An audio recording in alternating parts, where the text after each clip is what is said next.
Sir, ভারতে 2024 সালে 99 লক্ষ পর্যটক এসেছিল, যা 2025 সালে কমে মাত্র 90 লক্ষে নেমে এসেছে। যেখানে আমাদের যে ছোট দেশ যেমন থাইল্যান্ডে এসেছে প্রায় 3 কোটি, তুরস্কে প্রায় 6 কোটি, সৌদি আরবে প্রায় 3 কোটি এবং মালয়েশিয়ায় প্রায় 2.5 কোটি পর্যটক। কখনো ভেবেছেন কেন?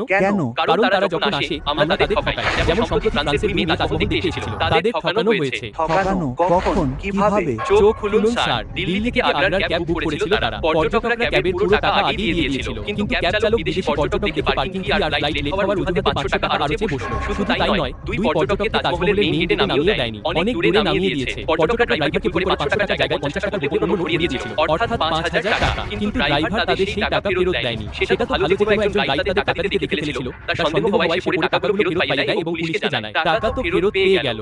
যাও স্যার, এটা তো একটা ঘটনা নয়। এই দেশে প্রতিদিন বিদেশি পর্যটকদের কখনো হোটেল বুকিং, কখনো ভুয়া গাইড, আবার কখনো কেনাকাটার নামে সব রকম ভাবে লুট করা হয়। আজ যদি কোনো কঠোর পদক্ষেপ না নেওয়া হয়, তবে এই যে পর্যটক আগে 99 লক্ষ, তারপর 90 লক্ষ, অর্থাৎ প্রতি বছর কমছে, কোথাও এমন না হয় যে একদিন কি করছেন স্যার, দ্রুত কিছু করুন। নয়তো এমন না হয় যে শিক্ষামন্ত্রীর সাথে সাথে আপনারও পদত্যাগ চাইতে শুরু করে ককরোচ জনতা পার্টি। তৎক্ষণাৎ মিটিং ডাকুন।